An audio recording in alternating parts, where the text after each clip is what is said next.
Profit loss की हम बात कर रहे थे, तो प्रॉफिट लॉस में क्या था, उसमें आपका लाभ या हानि किस पे हो रहा था, क्रय मूल्य पर हो। लाभ या हानि हमेशा सीपी यानी कि क्रय मूल्य कॉस्ट प्राइस पे हो रहा था। लेकिन अगर हम बात करेंगे डिस्काउंट यानी कि छूट, तो ये हमेशा छूट किस पे मिलता है, हमेशा एमआरपी होता है, अंकित मूल्य पर होता है छूट। आप कोई भी कपड़ा लेने जाते हैं तो अगर 1000 का कपड़ा है तो क्या कहता है 10% हम छूट दे रहे हैं। 10% छूट का मतलब क्या है, आपका 1000 पे 10% छूट कर दिया तो उतने रुपए में आपको क्या कर रहा है, बेच रहा है, उतने रुपए में तो बेच रहा है। जितने रुपए में अब तुम 1000 रुपए का कोई भी कपड़ा है, 1000 रुपए का कपड़ा है, कपड़ा खरीदने गए 1000 का, अब दुकानदार कह रहा है कि हम आपको इस पे 10% छूट देंगे। 10% छूट देंगे मतलब जब आप खरीदेंगे तब आपको क्या करेगा दुकानदार, 10% का छूट देगा। मतलब दुकानदार के लिए वो क्या हुआ, सेलिंग प्राइस। दुकानदार का मतलब क्या, दुकानदार आपको बेच रहा है। यानी कि अंकित मूल्य पे जितने परसेंट की डिस्काउंट की बात करेंगे वो क्या होगा, सेलिंग प्राइस होगा दूसरे के लिए। कोई भी अगर दुकानदार है वो आपको 10% छूट दिया, तो जब 10% छूट देगा तो उसका मतलब ये हुआ कि वो आपको क्या कर रहा है, 10% छूट देकर वो अपने सामान को बेच रहा है। यानी कि अगर हम सेलिंग प्राइस की फार्मूला की बात करें तो डिस्काउंट चेकर के लिए, ठीक है ना, तो अगर हम उसकी बात करेंगे तो इसमें क्या होता है कि एमआरपी मैक्सिमम रिटेल प्राइस, यानी कि अंकित मूल्य, जितना भी अंकित मूल्य होता है इसका हम डिस्काउंट परसेंट ज्ञात करें, जो छूट होता है डिस्काउंट प्रतिशत, तो इसके बराबर क्या हो जाएगा, सेलिंग प्राइस यानी कि विक्रय मूल्य होगा क्या। जी सर। मान लो कोई भी एक कपड़ा खरीदने गए, 1000 रुपए का कपड़ा खरीद रहे हो, कह रहा दुकानदार हम 10% का छूट दिए, 10% का छूट दिए, यानी कि हम इसको जब सॉल्व करेंगे का 10%, तो इसका मतलब वो हमको बेच ही तो रहा है ना उतने में, उसका मतलब हमको 10% छूट देकर के वो बेच रहा है। अब ऐसा नहीं कि 1000 का मूल्य है, हम 1000 रुपये में तो खरीदेंगे नहीं, हम जाते हैं तो कुछ ना कुछ डिस्काउंट कराते हैं। तो अगर वो डिस्काउंट दे रहा है तब हम क्या कर रहे हैं, खरीद रहे हैं। हम तो खरीद रहे हैं लेकिन दुकानदार के लिए वो दुकानदार क्या कर रहा है, बेच रहा है। यानी कि जो अंकित मूल्य है उसका जितने परसेंट हम छूट ज्ञात करेंगे तो क्या होगा, विक्रय मूल्य के बराबर होगा। यानी कि अगर हम एमआरपी का डिस्काउंट परसेंट ज्ञात करेंगे तो क्या होगा, सेलिंग प्राइस।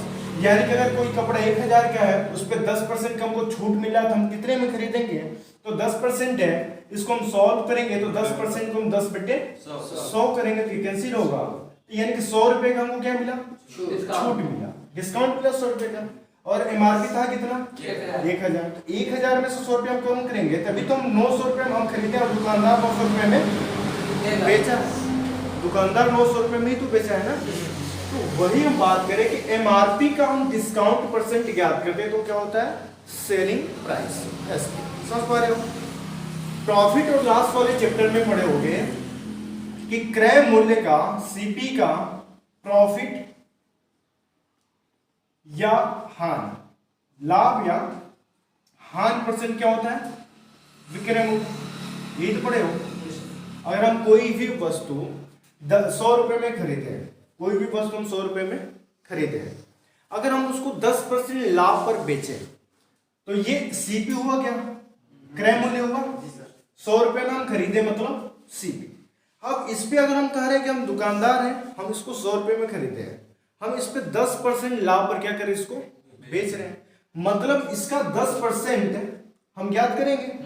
तो इसका 10% ज्ञात करेंगे यानी कि 10/100, 0 से 0 कटे, यानी कि हमको लाभ कितने का मिला, 10 का। खरीदे 100 में है, 10 का लाभ मिला, यानी कि उसको हम बेच कितने में रहे, 110 में, यही तो बेच रहे हैं। या इसको डायरेक्टली कर सकते हो कि हम हमेशा जानते हैं कि कॉस्ट प्राइस क्या होता है, 100% होता है। कॉस्ट प्राइस हमेशा क्या होता है, 100% होता है। अब कोई भी एक वस्तु है 100 रुपए में हम खरीदे हैं, अब हम कह रहे हैं कि हमको 10% लाभ पर बेचना है, तो खरीदे 100 रुपए मतलब 100%, 10% लाभ यानी कि 110। तो हम इसका 110% ज्ञात करेंगे का 110%, इसको हम सॉल्व करेंगे तो 100 का 110/100, 2 जीरो से 2 जीरो कट गया। 110 रुपए में हम क्या कर रहे हैं, बेच रहे हैं। यहाँ से 10 रुपए का प्रॉफिट हो रहा था, खरीदे 100 में थे, 10 रुपए का प्रॉफिट, यानी कि हम बेचते कितने में, 110 में। यानी कि क्रय मूल्य पर हम लाभ निकालें तो सेलिंग प्राइस होगा, विक्रय मूल्य होगा, ठीक है। यहाँ पे क्रय मूल्य पर अगर हम लाभ हो रहा है तो लाभ निकालेंगे तो भी विक्रय मूल्य या अगर हानि होता तो हम हानि करते हैं। जैसे अगर हम 100 रुपये में हम उस वस्तु को खरीदे हैं और हम कहें कि हम बेच रहे हैं उसको 10% हानि पर, 10% हानि पर बेच रहे हैं, कितने परसेंट पे? 90% पे बेच रहे हैं। तो इसका हम 90% ज्ञात करेंगे तो हमको क्या होगा? हानि होगा। तो हानि तो बोले कि वो विक्रय मूल्य तो हो रहा है, यानी वो सेलिंग प्राइस हो रहा है। तो इसका हम 90% जब ज्ञात करेंगे तो 100 का 90% है, परसेंट को हटाएंगे तो 90/100, यानी कि कितने रुपए में बेचे हम? 90 रुपए में बेचे। यानी कि अगर आप क्रय मूल्य का लाभ ज्ञात करें या हानि ज्ञात करें तो हमेशा क्या होगा? विक्रय मूल्य के बराबर। विक्रय मूल्य का फॉर्मूला यहां से क्या बनेगा?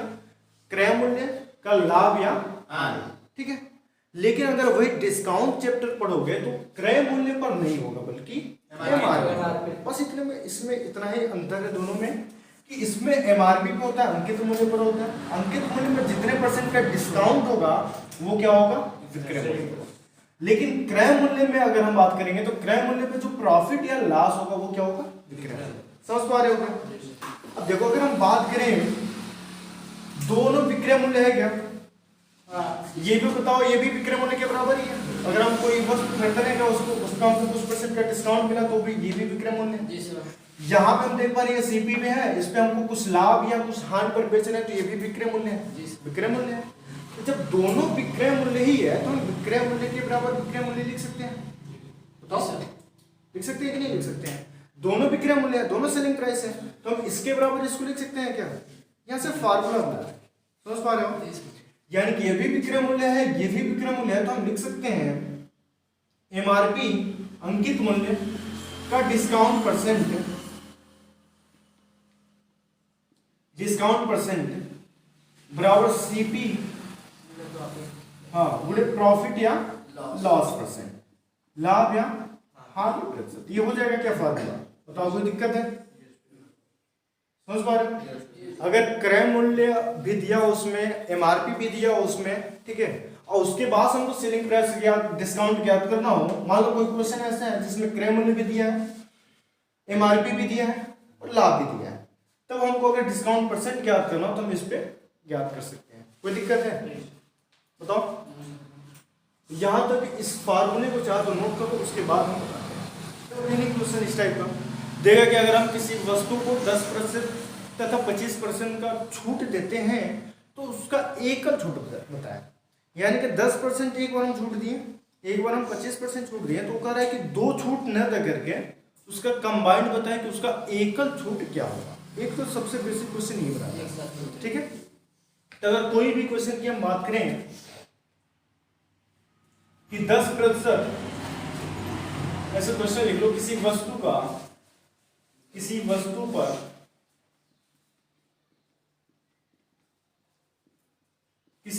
पर दो क्रमिक छूट, क्रमिक का मतलब क्या है? क्रम से दो क्रमिक छूट 10% तथा 25%, कुछ भी दे सकता है, ठीक है। 10% तथा 25% का एकल छूट ज्ञात करें। मतलब दो छूट दिया है क्वेश्चन में, हमको दो छूट नहीं थी, अंकित मूल्य नहीं, अंकित मूल्य नहीं है तब की हम बात करें। ये एकदम बेसिक क्वेश्चन है जो कि ये भी कई बार बनाता है। इसमें हम 2% दो छूट दिए हैं तो आगे क्वेश्चन में 3 छूट दे सकता है, 4 छूट दे सकता है, ठीक है। हाँ, तो अगर 10% तथा 25% का किसी वस्तु पर दो क्रमिक छूट 10% तथा 25% का एकल छूट ज्ञात करें। ये सबसे पहला टाइप का क्वेश्चन है, एकदम बेसिक क्वेश्चन जो कि बड़ा इंपॉर्टेंट है, ठीक है। का एकल छूट ज्ञात करें। देखो अगर हम इसका एकल छूट की बात करें तो हम इसको दो तरह से सॉल्व कर सकते हैं, ठीक है। अगर दो डिस्काउंट दिया है तो सबसे इजी है, फार्मूले पर रख दो, जैसे हम प्रॉफिट लॉस पे बताए थे x + y + -xy/100, ये फार्मूला बताया था ना। तो अगर दो क्रमिक छूट है तो उस फार्मूले पर रख दो, सबसे बेस्ट है, बहुत आसानी से सॉल्व हो जाएगा। लेकिन अगर दो क्रमिक छूट से ज्यादा छूट दे रहा है, जैसे 10%, 25%, 40%, 50%, 4 क्रमिक छूट दे दिया, तब जब हम उस फार्मूले पर रखेंगे तो थोड़ा सा बड़ा होगा, ठीक है। तो हम सबसे पहले ऐसे बताते हैं जो सब पे फॉलो करें, ठीक है। तो बिना छूट की अगर हम बात करें छूट किस पर मिलता है सबसे पहली बार? नहीं, एमआरपी, मैक्सिमम रिटेल प्राइस। छूट हमेशा अंकित मूल्य पर मिलेगा। लाभ होगा तो क्रय मूल्य पर होगा, सीपी पर। हानि होगा तो भी क्रय मूल्य होगा, सीपी पर। लेकिन यहाँ पर छूट की बात कर रहे हैं, डिस्काउंट की बात कर रहे हैं, ठीक है। तो हाँ, एमआरपी पे छूट होगा, अंकित मूल्य पर छूट होगा। तो यहां से हम लिख लेंगे एमआरपी। और छूट होगा तो छूट होने के बाद से अगर कोई दुकानदार हमको 10% का या कुछ भी परसेंट का छूट दे रहा है, उसका मतलब हमसे क्या कर रहा है? उनको सामान को बेच रहा है। ये तो कर रहा है। कुछ अगर कुछ भी अंकित मूल्य है, कुछ परसेंट का वो हमको छूट दिया, मतलब उतने परसेंट छोड़ करके वो हमको सामान अपना बेच रहा है, यही तो है। तो यहाँ से एमआरपी हो गया, अंकित मूल्य हो गया, और यहाँ पे हम ले लेंगे सेलिंग प्राइस यानी कि विक्रय। कोई दिक्कत है? पहले देखो कितने परसेंट की छूट दे रहा है? 10%। हमेशा हम जैसे बताते हैं, इसको फ्रैक्शन में चेंज करो। 10% है, इसको सॉल्व करोगे 10/100 होगा। इसको सॉल्व करोगे तो 1/10। हमेशा जो हर में होता है वो क्या होता है? मेन होता है। तो अगर ये अंकित मूल्य की बात कर रहा है तो हर में जो होगा वो क्या होगा? अंकित मूल्य। अगर क्रय मूल्य जैसे प्रॉफिट और लॉस वाला जो चैप्टर पढ़ रहे थे, तो उसमें लाभ और हानि की बात हो रहा था, तो उसमें जो हर में हो रहा था वो क्या हो रहा था? क्रय मूल्य हो रहा था, यही हो रहा था ना। लेकिन इसमें आप डिस्काउंट चैप्टर पढ़ रहे हैं, तो डिस्काउंट में जो हर में होगा वो हमेशा क्या होगा? एमआरपी, अंकित मूल्य। कोई दिक्कत है? देखो अंकित मूल्य है कितना? 10। और छूट हम 10% कर रहे हैं, और ऐसे कितना का छूट कर रहे हैं? 1 का छूट कर रहे हैं। ये क्या है? एमआरपी है, और ये हम 1 की छूट कर रहे हैं, यानी कि क्या है? डिस्काउंट। किसी भी वस्तु का अगर अंकित मूल्य लिखा है कि 10 है, किसी भी वस्तु का अंकित मूल्य कितना है? 10। उस पर 1 की छूट हुआ, 1 की छूट हुआ, यानी कि दुकानदार हमको बेच कितने में रहा? 9 में। यही तो 10% का छूट है, तो 10% को हम सॉल्व किए तो 1/10 हुआ। 10 हर में है वो एमआरपी, अंश में जो 1 है वो क्या? डिस्काउंट। तो 10 में तो वो अंकित मूल्य लिखा था, तो जब 1 में छोड़ा 1, यानी कि बेचा हमको कितने में? 9। कोई दिक्कत है? अब दूसरा डिस्काउंट देखो कितना है? दूसरा डिस्काउंट है 25%। तो 25% दूसरा डिस्काउंट है, इसको सॉल्व करोगे तो 25/100 लिखोगे। 25/100 को सॉल्व करोगे 25 से कम 2500 को, सो यानी कि 1/4। अब जो हर है वो क्या है? एमआरपी है, और जो ये अंश है वो क्या है? डिस्काउंट है, यही तो है। यानी कि दूसरा एमआरपी जो है क्या है? 4 है, और इस पे 1 छोड़ रहे हैं कि हमको बेच कितने में रहे सामान? 3। यही तो, यानी कि 4 उसका अंकित मूल्य था, हमको बेच रहा है वो 3। अब ये हमको बताना है कि इसका एकल छूट बताएं कि वो इसका एकल छूट कितना है। अब देखो यहां से हम सॉल्व करेंगे तो एमआरपी का गुणा कर लो। एमआरपी में पहली वस्तु का एमआरपी मतलब एक ही वस्तु था, पहले 10 और दूसरे में 4, तो दोनों का हम गुणा कर लेंगे तो एमआरपी क्या हो जाएगा? 40। ये होगा। और सेलिंग प्राइस देखें तो 9 × 3 करेंगे तो 40। अब अगर हम एकल छूट की बात करें तो यहाँ से ये निकला कि कोई भी एक वस्तु है जिसका एमआरपी अंकित मूल्य क्या है? 40, हम बेच रहे हैं 27। सेलिंग प्राइस ही तो है, विक्रय मूल्य, बेच रहे हैं 27। अगर किसी भी वस्तु का अंकित मूल्य 40 है, बेच रहे हैं 27 में, यानी कि हमको कुछ छूट मिल रहा है, तभी तो अंकित मूल्य पर हमेशा छूट होता है। तो अगर अंकित मूल्य 40 है, बेचे 27 में, मतलब हमको कुछ छूट मिला, वही छूट हमको बताना है कितना मिला है। तो यहाँ से छूट कितना मिला है? 13 का छूट मिला है। लेकिन परसेंट में बता रहे हैं कि एकल छूट क्या है, मतलब एकल छूट प्रतिशत बता रहे हैं। अगर ऐसे हम बात करें तो 13 का छूट मिला है। ये 13 का छूट किस पर मिला है? 40 पर मिला है कि 27 पर? 40 पर, क्योंकि छूट हमेशा एमआरपी पर मिलता है, एमआरपी पर, विक्रय मूल्य पर नहीं मिलता।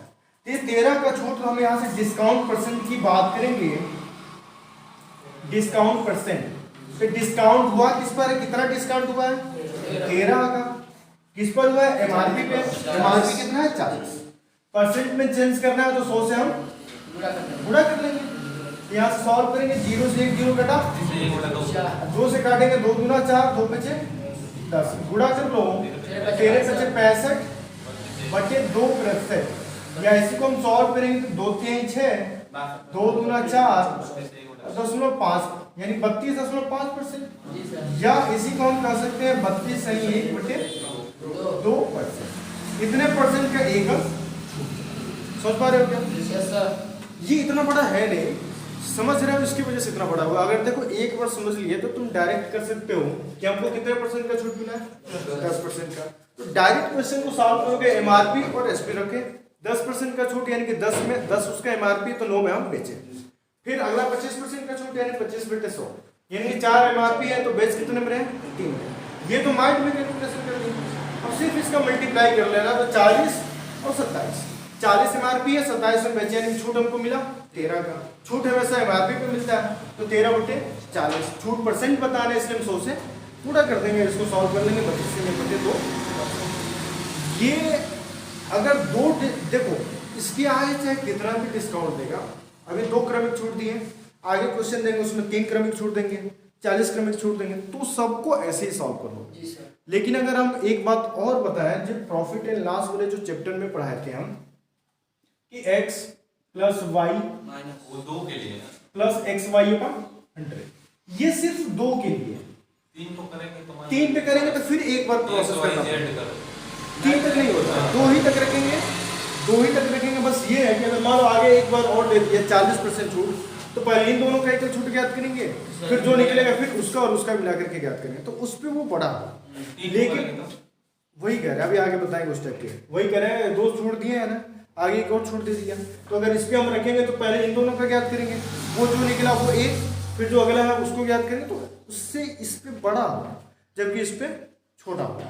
लेकिन अगर 2 छूट दे रहा है तो ऐसे भी ज्ञात कर सकते हो या ऐसे डायरेक्ट रख सकते हो। देखो छूट दे रहा है, छूट का मतलब 10 माइनस, छूट का मतलब माइनस, तो पहले 10% का छूट माइनस, फिर 10% का -25 माइनस, फिर यहां से माइनस लगाओ या ना लगाओ कोई मतलब नहीं है, क्योंकि जुटेगा ही जुटेगा, सब ठीक है। यहां लगा दो, देखो -10 -25। अब यहां सॉल्व करेंगे तो प्लस 10% का छूट यानी कि -10 गुड़े 25% का छूट यानी कि -25 बटे 100। देखो हम सॉल्व करेंगे अगर तो -10 -25 क्या हो जाएगा, -35 होगा क्या, माइनस इंटू माइनस करेंगे तो प्लस, प्लस का प्लस में गुणा करेंगे प्लस, प्लस ही होगा, ठीक है। अब देखो यहाँ से सॉल्व करें तो 25 चौको 100 हुआ क्या। अब 4 से अगर हम 10 में भाग दें तो 4 दूना 8, क्या कितना बचा, 2 बचा, 10 नौ बढ़ाए तो 20 हुआ क्या, 4 बचे 20, यानी कि +2.5 हुआ क्या। अब एक माइनस है और एक प्लस है तो हमेशा घटेगा, तो 35 में से 2.5 घटाओगे तो 32.5 मिलेगा क्या, -32.5%। और माइनस का मतलब क्या है, डिस्काउंट, छूट। माइनस यहाँ पे यही दिखा रहा है कि हमको छूट हो रहा है, कोई दिक्कत है। तो 32.5% पहले भी आ रहा था क्या, अभी भी 32.5% आ रहा है। तो अगर 2 क्रमिक छूट की बात करें तो डायरेक्टली फार्मूले पे रखो, ठीक है। अगर 2 क्रमिक छूट की बात करें तो, लेकिन अगर 3-4 क्रमिक छूट की बात करेगा तो ऐसे रखना, ये थोड़ा सा सिंपल होगा। अब ये बताते हैं, पहले इसको नोट करो उसके बाद अगला बताओ। देखो अगला क्वेश्चन है कि किसी वस्तु पर 3 क्रमिक छूट दे रहे हैं, ठीक है। किसी वस्तु पर 3 क्रमिक छूट, हाँ 3 क्रमिक छूट मतलब 3 क्रमागत छूट, जैसे पहला 3 क्रमागत छूट, मान लो 10%, 10%, 20% तथा 30% है, तो एकल छूट ज्ञात करें। तो एकल छूट ज्ञात करें।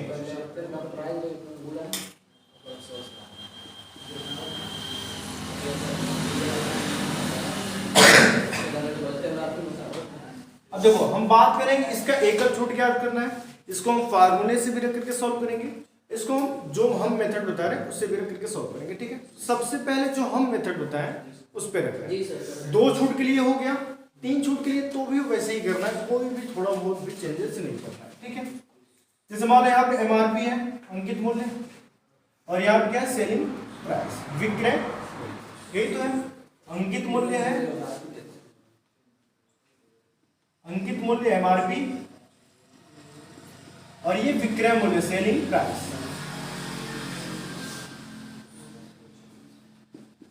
देखो पहले कितना परसेंट का छूट है? 10% का छूट है, तो 10%। इसको हम सॉल्व करेंगे तो 10/100 लिखेंगे, यानी कि 1/10 होगा क्या? बताओ, 10% है, परसेंट को हटाएंगे 100 से, भाग देंगे तो 1/10 हो जाएगा। एमआरपी कितना है? 10। छूट कितना मिल रहा है? यानी कि बेस कितने में है? तो हमें कोई दिक्कत है। अब दूसरे देखो कितने परसेंट का छूट है? 30%। इसको हम सॉल्व करेंगे तो 20/100 लिखेंगे, तो ये कटेगा 20 से कम 20, 20 बचे 100, 1/5 हुआ क्या? अब इसका अंकित मूल्य कितना है? 5। छोड़ कितना रहे? 4.6। देखो देखते हैं, एमआरपी 5 है, 1 का डिस्काउंट, यानी कि बेचा कितना में? 4। दूसरे की बात करें 30% का डिस्काउंट है, इसको हम सॉल्व करेंगे तो 30/100, 0 0 का 3/10, यानी कि एमआरपी कितना है? 10। 3 छोड़ रहा है तो बेस कितने में है? 7। अब इसको देखो सॉल्व करेंगे, अब इसको गुणा करना है, बस गुणा करना है एमआरपी का, तो 10 गुणे 10 करेंगे 100, 100 गुणे 5 करेंगे 500, एमआरपी हो गया 500। इसका हम गुणा करेंगे तो क्या? 252। गुणा सही है ना? 9 गुणे 4 गुणे 7 करोगे 252। अब देखो कितने का छूट मिल रहा है? 248 का। 500 में से 252 घटा दो तो 248 का छूट। हमको बताना है कि एकल छूट ज्ञात करें, तो वो एकल छूट हमको परसेंट में बताना है, तो परसेंट में बताने के लिए हम यहाँ से सॉल्व करेंगे, तो 248 का छूट किस पर है? 500, यानी कि अंकित मूल्य पर है। ठीक है, अंकित मूल्य क्या है? 500। यहाँ से गुणे कर देंगे, 100% में चेंज करना है, तो 2 0 से 2 0 कटेगा। ठीक है, 5 यहाँ से भाग दो, 5 को 20, 4 बचा क्या? 48 हो गया, 5 9 45, 3 बचा, 5 6 30, 49.6% का एकल छूट होगा। तो कोई दिक्कत है? 3 क्रमिक छूट कहेगा तो भी ऐसे सॉल्व करोगे, 4 क्रमिक छूट कहेगा तो भी ऐसे ही सॉल्व करोगे। अगर फार्मूले पे रखो, जैसे फार्मूले पे सॉल्व कर रहे हैं, ठीक है, अगर फार्मूले पे रखोगे तो थोड़ा सा बड़ा होगा, ऐसे तो बस कैलकुलेशन ही करना हो गया। फार्मूले पे रखोगे, अब देखो बड़ा होगा, x + y + xy/100। एक बार रखो, पहले 2 को लो, पहले इन दोनों को लेकर के सॉल्व करो। ठीक है, इन दोनों को लेकर के सॉल्व करोगे, जो मिलेगा फिर उसको और उसको लेकर के सॉल्व। ठीक है, तो पहले हम इन दोनों को लें, यहाँ से 10% माइनस में है, क्योंकि छूट हो रहे हैं, इनकी छूट होगा तो -20, फिर यहाँ से करेंगे plus, minus into minus plus हो जाएगा, तो -10 लिखे या -20 लिखे, वो बात एक ही है, माइनस इंटू माइनस करेंगे तो प्लस हो जाएगा 2200। तो 20 बचे, 5 गुना -10 -20 जोड़ेंगे तो -30, -30 + 2 करेंगे तो -28, यही तो होगा। और माइनस का मतलब क्या है? छूट, यानी कि 28। अब देखो क्वेश्चन हो गया, 28% का एक छूट है, दूसरा छूट क्या है? 30। दूसरा छूट 30% का हो गया। अब पुनः हम वही काम करेंगे एक बार, -28 -30, फिर यहाँ करेंगे प्लस 28 गुणे 30/100। यहाँ सॉल्व कर लो, 0 0 कट गया और 2 से काटेंगे, 2 14 बार में कटेगा, और ये 5 14 3 42, तो और ये इसको जोड़ेंगे तो 30 20 50 -58,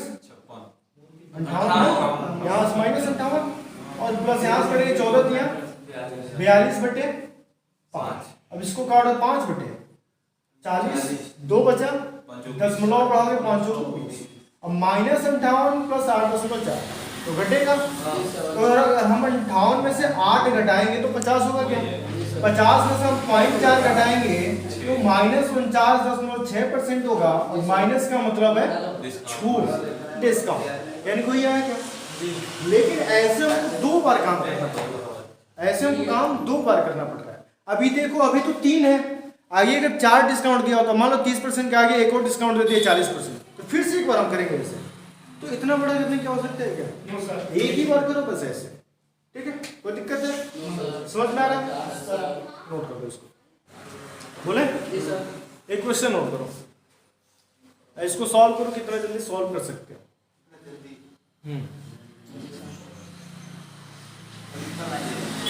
किसी वस्तु पर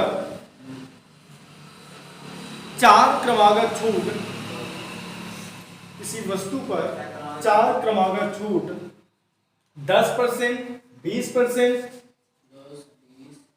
25% तथा 30% है। 10%, 20%, 25% तथा 30% है। तो एकल छूट ज्ञात करें। 10, 20, 25 तथा 30% है, तो एकल छूट ज्ञात करें।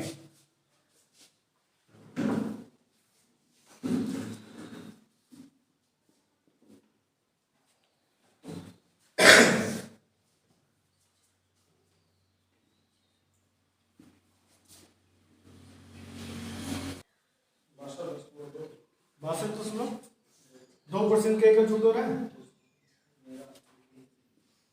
62.2। Yes sir. 153.6 153% छूट हो गया। नो सर यही होगा 62.2।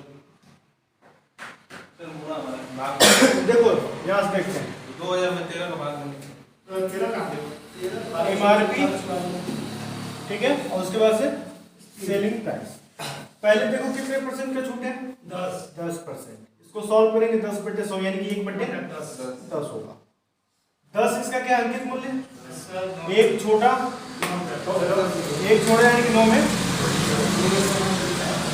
दूसरा 20% है, इसको सॉल्व करोगे 20/100 यानी कि 1/5, यानी कि इसमें MRP क्या है? 5, एक छोड़ रहा है यानी कि 4 में बेच। तीसरा है 25%, इसको सॉल्व करोगे 25/100 यानी कि 1/4। इसमें 4 MRP है, एक छोड़े यानी कि बेच कितने में? लास्ट है 30%, इसको सॉल्व करोगे 30/100 यानी कि इसको सॉल्व करोगे तो 3/10, ठीक है। यानी कि इसमें MRP है 10, 3 का छूट यानी कि 7 में हमने बेचा। अब इसी का बस पूरा कर लेना है। प्रयास करें 10 बचे 50, 50 दाम है 500, 500 गुणे 4 करेंगे 2000, यानी कि MRP क्या है? 2000। MRP 2000 है। अब इसका गुणा कर लो तो करोगे तो यहाँ से 9 चौको 36 और 3 7 21, 36 गुणे 21 करो, क्या मिल रहा है? 6, 3, 2 6 के 12 को 82 ले, 2 3 6 7, 6 5 756 मिल रहा है क्या? बताओ 756। देखो कोई वस्तु का अंकित मूल्य 2000 और उसको बेच रहे वो 756 में, यानी कि सही डिस्काउंट यानी कि ज्यादा मिलेगा। देखो इसमें डिस्काउंट ज्यादा मिलेगा। देखो कितने का छूट मिल रहा है?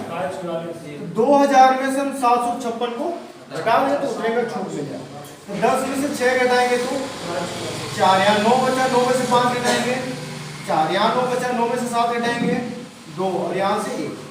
1244 का क्या मिल रहा है? 1244 का क्या मिल रहा है? छूट मिल रहा है 1244 का। तो 1200 ऐसे मिल रहा है 1244 का छूट मिलता किस पर है? छूट किस पर मिलता है? MRP पे मिलता है। MRP है क्या? 2000 है, क्या करेंगे बच्चे 2000 और परसेंट में चेंज करना है तो 100 से हम गुणा कर देंगे। 2 0 से 2 0 कट गया, क्या कटा? देखो ये 4 से कट जाएगा। 4 से डिविजिबिलिटी रूल पढ़ चुके हो कि अगर लास्ट के 2 अंक 4 से कटे तो पूरी संख्या 4 से कटती है, और ये 20 तो 4 से कटेगा ही कटेगा। 4 से हम काटेंगे तो 4 बचे 20 और ये काटेंगे 4 के 12, 4 एकम 4, 4 एकम 4, 311। फिर 5 हम काटे 5 6 के 30, 1 बचा 11 हो गया, 5 गुना 10, 1 बचा 10 गुना बढ़ाएंगे 5 गुना 10, यानी कि 62.2% का क्या होगा? छूट होगा। यानी कि ये सही था, 62.2% का छूट होगा। कोई दिक्कत है बताओ? कोई भी समस्या? इस टाइप के क्वेश्चन समझ में आया कि नहीं? ये भी पहला टाइप था जो कि बहुत इंपॉर्टेंट था। बाकी के जो टाइप है आप कल पढ़ेंगे। कोई दिक्कत है?